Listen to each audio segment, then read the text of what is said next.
বন্ধুরা অবশেষে চলে আসলাম ভাইরাল মিজান ভাইয়ের বাড়িতে। আর মিজান ভাইয়ের বাড়িতে কিন্তু রয়েছে ছোট্ট একটি ভাঙা ঘর।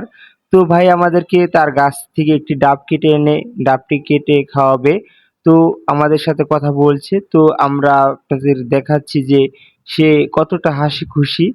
তো তাছাড়া কিন্তু যখন দোকানে আসে বর্তমানে তার দোকানে এতটা ভিড় থাকে সেই কারণে কিন্তু সে সবার সাথে ভালো ব্যবহার করতে পারে না। কারণ ঐরকম হয় না। কারণ হাজার, হাজার মানুষ যখন থাকে তখন তার মাথায় এমনি একটা বাড়তি প্রেশার থাকে। তখন সবার সাথে কথা বলতে গেলে বা বিভিন্ন কাজের প্রেশারে তখন কিন্তু সে খারাপ ব্যবহার করে থাকে। তো তাছাড়া কিন্তু সে ততটা খারাপ না, যা দেখে বোঝা যাচ্ছে। তো তার বাড়িতে এসেছি, সে কিন্তু আমাদের ডাব কেটে খাওয়ালো। তো ডাবের স্বাদ ছিল খুবই ভালো। তো আপনাদের কাছে যদি এই আমাদের মিজান ভাইয়ের খাবারগুলো ভালো লাগে অবশ্যই তার দোকানে এসে খাবেন। সে কিন্তু অনেকটা হাসিখুশি।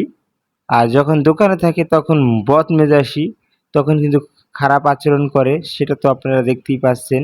কয়েকটা ভিডিওতে দেখালাম যে তার মেজাজটা অনেকটা খারাপ হয়ে যায়। তো তখন কিছু করার থাকে না। তখন সে এলোমেলো উল্টাপাল্টা কথা বলতে থাকে।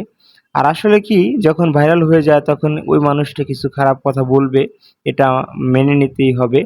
আর কিছুদিন পর